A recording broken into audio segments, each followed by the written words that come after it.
শুনেছি মানুষের চরিত্রকে আরও সুন্দর ও দৃঢ়ভাবে গড়ে তোলার জন্য সঙ্গীত, শিশু এবং ফুল এই তিনটি উপাদান নাকি খুব গুরুত্বপূর্ণ। তাই এই প্রথমবার আমি চললাম ক্ষীরাই, ফুল দেখতে ফুলের দেশে। শেয়ার করব তোমাদের সাথে আমার ক্ষীরাই ভ্রমণের কিছু মিষ্টি আর কিছু তিক্ত অভিজ্ঞতা। পূর্ব মেদিনীপুরে কংসাবতী নদীর তীরে গ্রাম হলো ক্ষীরাই।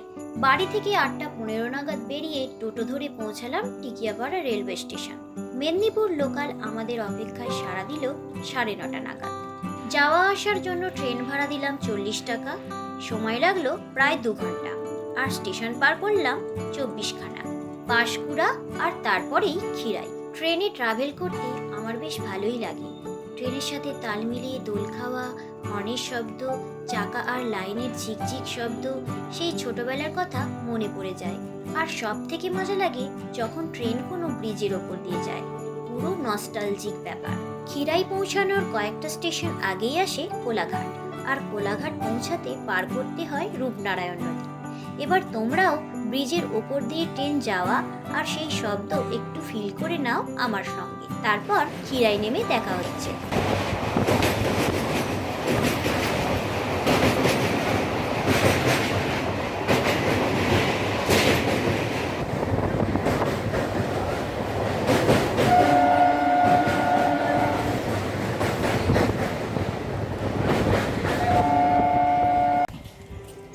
এখন ঘড়িতে 12:15 বাজে। এই মাত্রই আমরা ক্ষীরাই পৌঁছালাম। স্টেশনের পাশ থেকেই নেমে গেছে সরু মাটির রাস্তা। সারা স্টেশন চত্বর জুড়ে দেখলাম সাবধানতার পোস্টার লাগানো। রাস্তা দিয়ে নামার আগেই আরপিএফ দাদার থেকে খারাপ খবর পেলাম। গত 23 ও 25শে ডিসেম্বর নাকি দুটো অ্যাক্সিডেন্ট হয়েছে ট্রেনের সাথে ছবি তুলতে গিয়ে। আমি বুঝি না, যেখানে এত ঝুঁকি, সবকিছু জেনে শুনে হিরোগিরি করার দরকারটা কি আছে? কয়েক শ্রেণীর তেঁদর মানুষ আছে যারা সুস্থ জীবন আর সুস্থ পরিবেশকে যতক্ষণ না ভাগাড় বানাতে পারবে ততক্ষণ তাদের শান্তি নেই। তারপর আমরাও রাস্তা দিয়ে এগিয়ে চললাম। একটু এগোতেই একজন মুকুট বানাচ্ছিলেন। আমিও গোলাপের মুকুট পরে নিলাম মাত্র 25 টাকার বিনিময়ে। স্টেশন থেকে ফুলবাগান যেতে হলে অপশন টোটো আর মারুতি ভ্যান, দুটোরই ভাড়া সমান, মাথাপিছু 20 টাকা। আমরা টোটোতে উঠে বসলাম। টোটোতে বসে বসে দেখলাম স্টেশনের দিক থেকে মানুষের ঢল নেমে আসছে ফুলবাগান দেখার উদ্দেশ্যে। তারপর আমাদেরও টোটো ছাড়লো। অনেকেই পায়ে হেঁটে যাচ্ছিলেন। সত্যি বলতে হাঁটা পথটা বেশ অনেকটাই, প্রায় 2 কিলোমিটার। টোটো করে যেতে যেতে দেখলাম পানি ফলের চাষ। মিনিট 10 সময় লাগলো পৌঁছাতে, আর তাতেই নড়ে উঠল শরীরের প্রতিটা মজ্জা। পৌঁছে দেখি বসেছে অজস্র ফুল আর খাবারের দোকান, আর তার পাশেই সেই নয়নাভিরাম অভূতপূর্ব দৃশ্য, আমাদের দেশের মাঝে আর এক দেশ, ক্ষীরাইয়ের ফুলের দেশ। সেই 7 সকালে বেরিয়েছি, এখনো কিন্তু কিচ্ছু পেটে পড়েনি। একটু এগিয়ে গিয়ে প্রথমেই একটা দোকানে ঢুকলাম পেট পুজো করতে। হাজবেন্ড আর ওর বন্ধু নিল ডিম টোস্ট, আর আমি নিলাম মুড়ি ঘুগনি, আর টেস্ট হেব্বি ছিল। খাওয়া দাওয়া সেরে দেখলাম হাজারো দোকান, আইসক্রিম, মোমো, ফুচকা, এগরোল, ভাত, বিরিয়ানি, আর সাথে জানা অজানা রকমারি ফুলের দোকান তো ছিলই।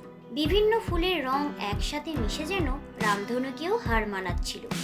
বিচিত্র রঙের ফুল চাষের জন্য এর দৃশ্য অভূতপূর্ব। অনেক ফুলের মাঝে দূর থেকে ট্রেন যাওয়ার দৃশ্য দেখলে মনে হয় যেন কোনো সিনেমার দৃশ্যপট।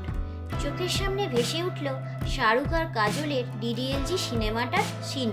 চারিদিকে গজিয়ে ওঠা লম্বা লম্বা বিল্ডিং দেখে চোখ ক্লান্ত। তাই এমন দৃশ্য মনে হয় চোখের জ্যোতি আর চোখের ব্যায়ামের জন্য খুব দরকার। আমি দেখলাম গাঁদা, ডালিয়া, ডেজি, চন্দ্রমল্লিকা, মোরগ ফুল, সুইটি, আর সাথে কিছু সবজির চাষ, যেমন বেগুন, মূলো, ফুলকপি, বাঁধাকপি, ব্রোকলি। যারা এখনো ক্ষীরাই যাওনি তাদের কিছু গুরুত্বপূর্ণ কথা জেনে রাখা দরকার। যাদের হাঁটতে অসুবিধা তারা না যাওয়াই শ্রেয়। স্টেশন থেকে গাড়ি থাকলেও ফুলবাগান কিন্তু স্বাভাবিকভাবেই আল ধরে হাঁটা পথ। সঙ্গে ছাতা নিও, কারণ শীতকাল হলেও একটু বেলার দিকে রোদ্দুর কিন্তু চড়া। জলের বোতল সঙ্গে রেখো। যে কোনো চাষের জিনিসে অনুমতি ছাড়া হাত দিও না। ফুল দেখো, মজা নাও, কিন্তু ফুল ছিঁড়ো না। আর দয়া করে ট্রেন লাইনে গিয়ে সেলফি তুলো না। জীবন একটাই, গেলে আর ফেরত পাবে না। এমন দৃশ্য আরো অনেক দেখা বাকি রয়েছে।